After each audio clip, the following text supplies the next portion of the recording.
ମୋ ନାଁ ସୁଶାନ୍ତ ମହାପାତ୍ର। ମୁଁ ବିଜୁ ଜନତା ଦଳର ବରଗଡ଼ ଜିଲ୍ଲା କାର୍ଯ୍ୟକାରୀ ସଭାପତି ଅଛେ।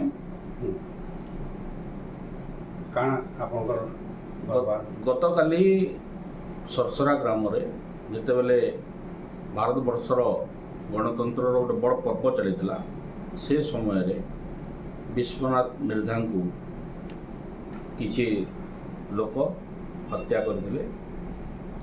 ବିଶ୍ୱନାଥ ମିର୍ଦ୍ଧାଙ୍କର आत्मार सदगति निमंते मोर तरफ विजु जनता दल तरफ मुई भगवान ठारे प्रार्थना करुचे आ प्रार्थना करुचे कि तांकर परिवार वर्ग को शांति शक्ति प्रदान करुन ई समय धैर्य से छिड़ा हबार लगे।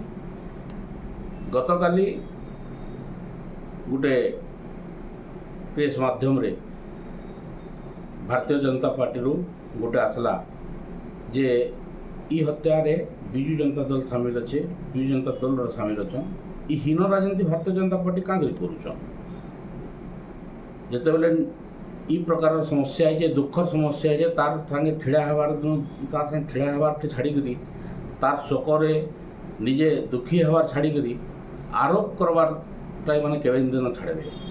विजु जनता दल कार्यक्रम इस प्रकार नुहे से कि ई प्रकार हीन कार्यक्रम ये प्रकार आतंकराज कार्यक्रम विजु जनता दल केवे नहीं करे। आपण मानकर मने थिबा गत बाय इलेक्शन रे भारतीय जनता पार्टी बड़ नेता माने से माने विजु जनता दल कर्मी मान को आक्रमण भी करथिले। सेथिरे विजु जनता दल जन सक्रिय कर्मी को मृत्युवरण भी होता।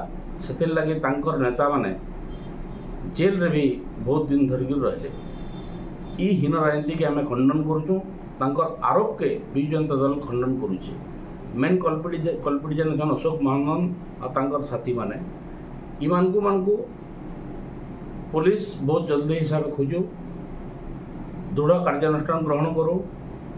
आउ जेन माने भी इथरे सामिल अछन जे के भी हो दृढ़ कार्यानुष्ठान तार ऊपर दाबी करुचे। आउ भारतीय जनता पार्टी हीन राजनीति ओहरु इतिर आम भारत विजु जनता दल दृढ़ खंडन करुचे। एवं आसिक खबर पाइले गाँव में बुझाबुझी कली डीआईजी पुलिस समस्त उपस्थित अच्छा एवं राजनीतिक हिंसा सरकारी दल पक्षर लोक मैंने आतंकित कर मारी देछन। मुझे निंदा करुचे और तुरंत जेन मैंने मारिछन ताको गिरफ करूँ एवं 50 लाख टंका तुरंत जिला प्रशासन तरफ क्षतिपूरण दौन तक परिवार गरीब परिवार से मैंने